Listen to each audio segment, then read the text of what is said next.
Hello everyone, आप कैसे हो। आई होप आप सबको अच्छे होंगे।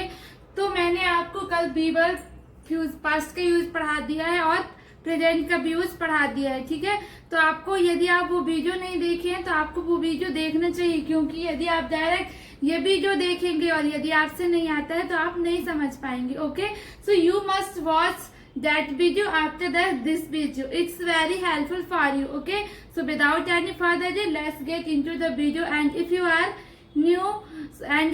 new, so please like, subscribe and support me. So let's start. Be verb in future.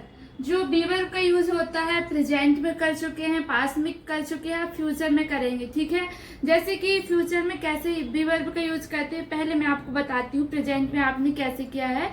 जैसे कि मैं शिक्षक हूँ, इट्स प्रेजेंट। मैं शिक्षक थी, its past. And if I talk about future, मैं टीचर होंगी। ओके, सो जब हमें फ्यूचर मीन्स भविष्य में किसी व्यक्ति, वस्तु, स्थान की स्थिति बताना हो कि वो कैसी है, कहाँ है, इसके लिए बी वर्ब इन फ्यूचर का यूज करते हैं। ठीक है, हमने प्रेजेंट और पास्ट में अलग अलग, प्रेजेंट में आई बी यू दे के साथ क्या यूज करते थे, आर। ही सी इट के साथ इज, यू बी दे के साथ आर यूज करते थे।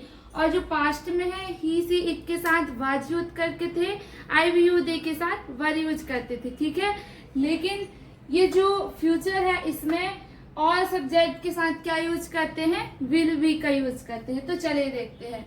जैसे कि ये स्ट्रक्चर है, जैसे कि आप बोलते हो ना, मैं टीचर होऊंगा, पापा खेत में होंगे, राम ऑफिस में होगा, वह मार्केट में होंगे, वे स्कूल में होंगे, वे सुंदर होंगे, वे ईमानदार होंगे। सो इस टाइप के सेंटेंस जितने भी फ्यूचर में बोले जाते हैं, इसके लिए ये जो बी वर्ब फ्यूचर कहलाता है। ठीक है, इसमें कोई भी काम करने को नहीं दर्शाया जाता है। मैं आपको बता चुकी हूँ कि जो टेंस होता है उसमें बताया जाता है कि आप क्या काम कर रहे हैं।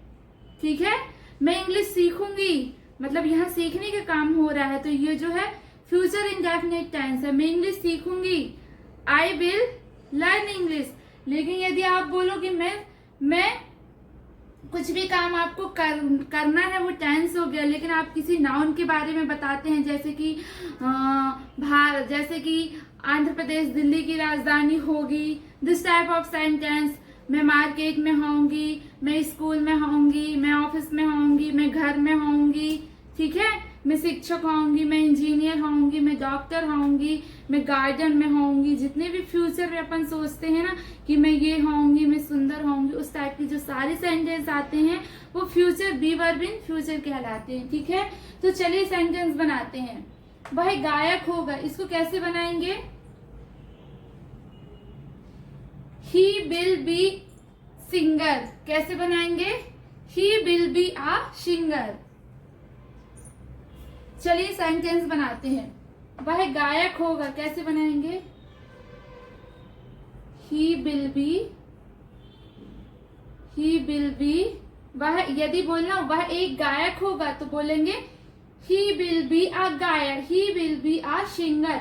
वह गायक होगा, he will be singer.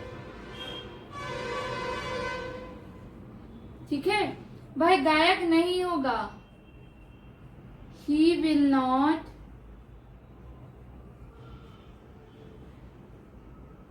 singer। देखो, वह गायक होगा, क्या सबसे पहले सब्जेक्ट लिखते हैं, उसके बाद विल भी लिखते हैं, उसके बाद ऑब्जेक्ट। इसका ऑब्जेक्ट क्या है, वो सिंगर ऑब्जेक्ट। ठीक है, और जब इसका इंट्रोगेटिव बनाते हैं ना, तो ये जो विल होता है, इसके बाद नॉट आता है और बी बाद में आ जाता है। क्या रहता है, कई बार जब आप बोलते हो, सेंटेंस बोलते हो, तो आप मिस्टेक करते हो। आप डायरेक्ट क्या बोलते हो, subject will be not object. It's wrong sentence. So whenever you use like have been, so you should use have not been. Okay, it's the correct sentence, has not been, and this time but we are using will be, so we should use will not be. Okay, चलिए, he will not be singer। क्या वह गायक होगा, अब ये question है, क्या वह गायक होगा, तो उसमें ये जो विल आता है वो पहले आ जाता है। ठीक है, विल के बाद क्या आता है? Subject. Will he be singer. ठीक है। क्या वह गायक नहीं होगा? कैसे बोलेंगे? Will he not be singer. हमेशा आपको ये याद रखना है, सब्जेक्ट के बाद ही जो भी लगता है, जैसे कि यहाँ सब्जेक्ट के बाद विल आया, सब्जेक्ट के बाद विल आया, फिर सब्जेक्ट के बाद बी आएगा, डायरेक्ट सब्जेक्ट के बाद नॉट नहीं आएगा, डायरेक्ट सब्जेक्ट के बाद ये बी नहीं आएगा, यहाँ नॉट आएगा पहले। ओके। वह गायक क्यों होगा? ये WH वर्ड है, कैसे बोलेंगे? why will he be singer? ये आपको वी लगाना जरूरी है, क्योंकि वी मतलब होना होता है। वह गायक होगा, वह गायक नहीं होगा। यदि आपको बोलना हो वह गायक क्यों नहीं होगा, WH प्लस नेगेटिव होता है। वह गायक क्यों नहीं होगा, तो इसको कैसे बनाएंगे?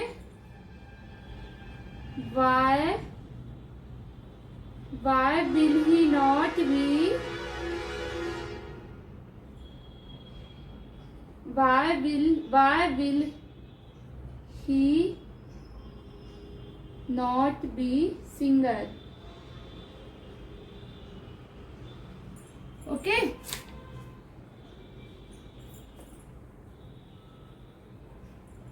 ऐसे बनाएंगे। जैसे कि आपको बोलना हो वह गायक हो, कैसे बोलेंगे? He will be singer. वह गायक नहीं होगा। He will not be singer. क्या वह गायक होगा? Will he be singer. क्या वह गायक नहीं होगा? Will he be not singer. वह गायक क्यों नहीं होगा? Why will he be not singer? So this type of sentence you should make. जैसे कि वी आर यूजिंग वह सुंदर होगी, सोचते हैं वह सुंदर होगी, हाँ शायद वह सुंदर होगी, तो इसको इंग्लिश में कैसे बोलेंगे? वह सुंदर होगी। She will be beautiful. वह सुंदर नहीं होगी। She will not be beautiful. क्या वह सुंदर होगी? क्या वह सुंदर होगी? Will she be beautiful. क्या वह सुंदर नहीं होगी? Will she be not beautiful. वह सुंदर क्यों नहीं होगी? वह सुंदर क्यों नहीं होगी? So this type of sentence you should make. Okay.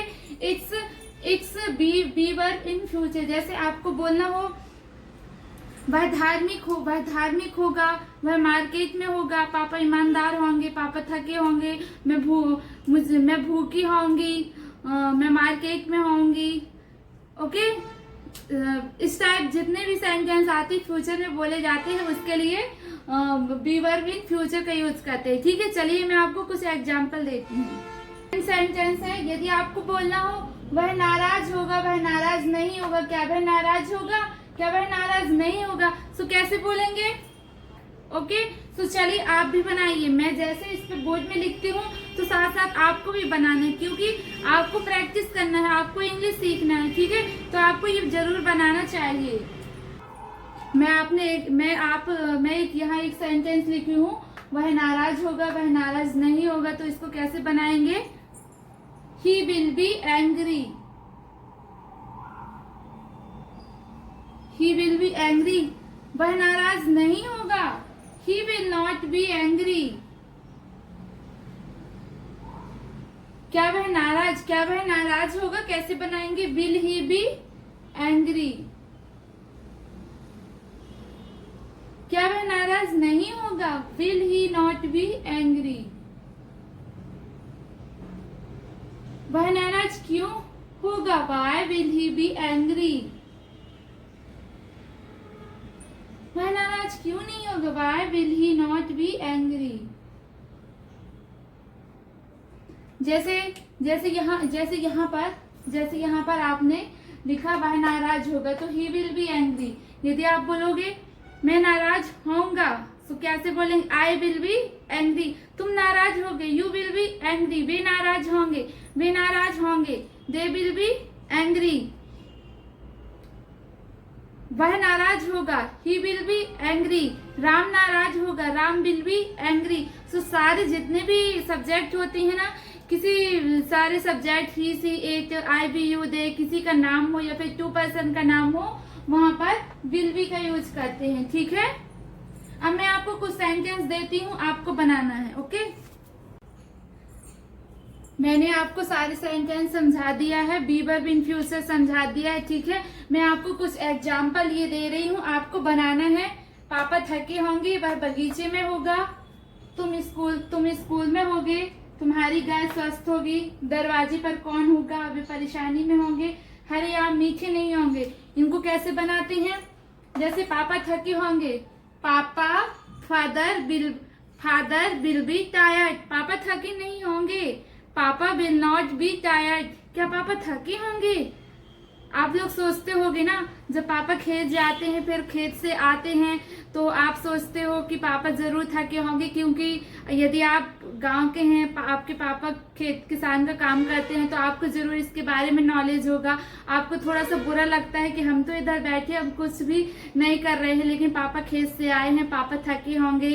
पापा विल बी टायर्ड, पापा थके नहीं होंगे। Father will not be tired, क्या पापा थके होंगे? Will be father tired. And second, वह बगीचे में होगा। He will be in the garden, he will be in the garden. क्या वह बगीचे में होगा? वह बगीचे में नहीं होगा। वह बगीचे में क्यों नहीं होगा? आपको सारे सेंटेंस बनाना है, ये स्ट्रक्चर दिया है। ठीक है, तुम स्कूल में होगे, you will be in the school.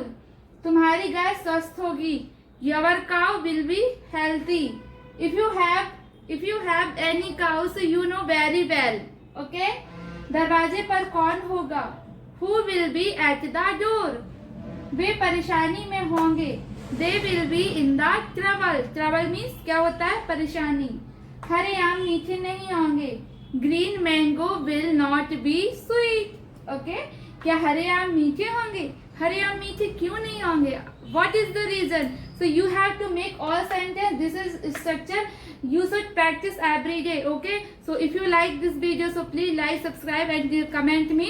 When you will make, जब भी आप सेंटेंस बनाओगे तो आप बना लोगे बहुत अच्छी तरह से, लेकिन आपको प्रैक्टिस करना है। सिर्फ आज आपको सिर्फ बी वर्ब है, सिर्फ फ्यूचर का पढ़ना और बहुत सारी सेंटेंस बनाना है, प्रैक्टिस करना है। यदि आप एक सेंटेंस लेते हैं ना, जैसे कि पापा थके हुए हैं, यदि आप लिया बी वर्ब प्रेजेंट का, तो आपको सारे पहले प्रेजेंट में बोलना है। पापा थके हुए हैं, father tired, father is tired. Okay, father is tired.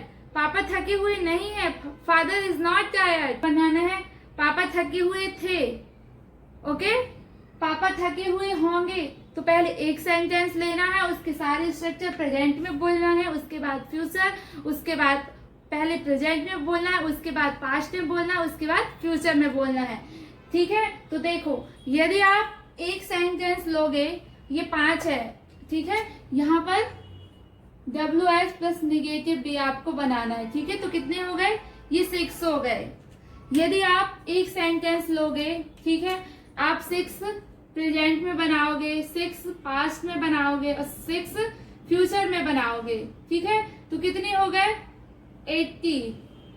सोचो, एक सेंटेंस से आप सिर्फ एक सेंटेंस से आप 80 सेंटेंस पूरे कर लोगे। ठीक है, यदि आप 10 सेंटेंस लोगे तो कितने बना लोगे आप?